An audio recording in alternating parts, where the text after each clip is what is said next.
If you guys were last your 1 crore, what would you do to become rich? I would probably 1 crore means I would look at what is Amazon में trending, buy inventory of something which is, can be easily built as a product with reviews and, there isn't enough competition there, and build an Amazon marketplace business, because I think right now you have the opportunity to service 19,000 pin codes in India sitting in one place with a very little working capital. Vinita जो कहती है उससे तो लग रहा है कि कोई भी इस मनी के साथ आसानी से माला माल हो सकता है। पैसा ही पैसा होगा। ड्रॉप शिपिंग को अगर आप गूगल करेंगे तो हजारों यूट्यूब वीडियोस बनेंगे जो आपको करोड़ों रुपए, गाड़ी और बीचेस से काम करने का सपना दिखाएंगे।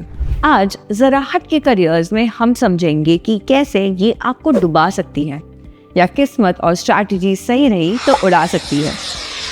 आर्यन और रोहन दो दोस्त जिन्होंने हमेशा अपना खुद का बिजनेस स्टार्ट करने का सपना देखा था। दोनों को ट्रेडिशनल बिजनेस जिसमें स्टॉक रखना, वेयर हाउस मैनेज करना और शिपिंग के हेडेक से डील करना बिल्कुल पसंद नहीं था। फिर उन्होंने ड्रॉप शिपिंग के बारे में सुना, एक ऐसा बिजनेस मॉडल जो कम इन्वेस्टमेंट, हाई फ्लेक्सिबिलिटी के साथ आता है, बिना इन्वेंट्री मैनेज किए बिजनेस चलाने का वादा करता है। ये दोनों के लिए एकदम परफेक्ट आइडिया लग रहा था। ड्रॉप शिपिंग का मतलब था कि वो प्रोडक्ट्स ऑनलाइन बेच सकते थे बिना उन्हें कभी भी फिजिकली टच किए। सप्लायर इन्वेंट्री और शिपिंग का ध्यान रखता और आर्यन और रोहन सिर्फ अपनी ब्रांड बिल्ड करने, ट्रैफिक ड्राइव करने और सेल्स पर फोकस कर सकते थे। बीच पर बैठकर लैपटॉप से बिजनेस चलाने का सपना अब एक रियलिटी लग रहा था। लेकिन जैसे जैसे दोनों का सफ़र आगे बढ़ा, आर्यन और रोहन की ड्रॉप शिपिंग जर्नी बिल्कुल अलग थी। आर्यन ने ड्रॉप शिपिंग को पूरे जोश के साथ स्टार्ट किया। उसके लिए ऑनलाइन स्टोर सेटअप करना बहुत आसान था।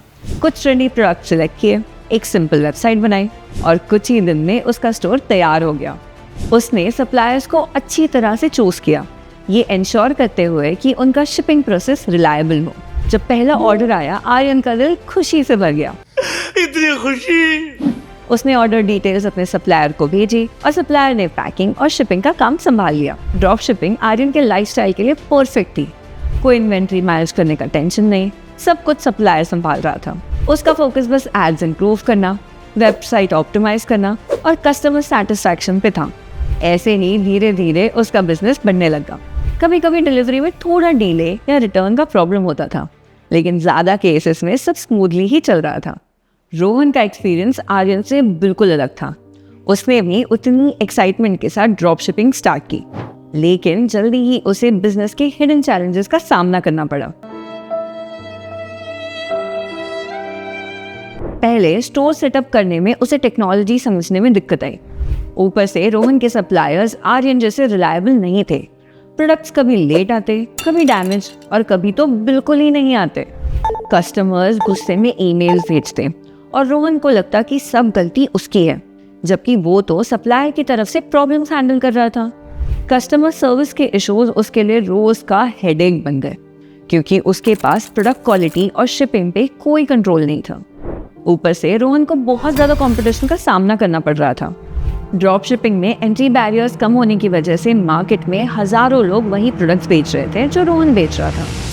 उसको अपने प्राइजेस बार बार कम करने पड़ते थे ताकि वो कंपटीशन में टिक सके, और इसी वजह से उसके प्रॉफिट मार्जिन्स भी कम होने लग गए। ऊपर से वेबसाइट के ऑनलाइन स्टोर को भरोसेमंद दिखाने के लिए उसे एड्स पर खर्चा करते रहना पड़ रहा था। सबसे बड़ी प्रॉब्लम तब आई जब एक कस्टमर ने प्रोडक्ट रिटर्न करना चाहा। सप्लायर के साथ रिटर्न्स मैनेज करना बहुत कॉम्प्लेक्स था और सप्लायर ने कोऑपरेट करने से मना कर दिया। रोहन को अपनी पॉकेट से कस्टमर को रिफंड देना पड़ा।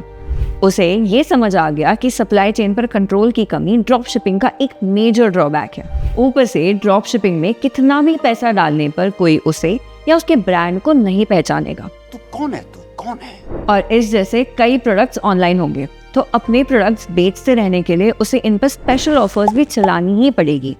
तब ही उसने इस बिजनेस को छोड़ दिया। ड्रॉप शिपिंग गुरुज आपको हमेशा आर्यन की कहानी सुनाते हैं, जबकि इसे एक्चुअली करने में रोहन वाली प्रॉब्लम्स आ सकती है। रोहन के लिए भी ये रियलाइजेशन थोड़ी लेट आई।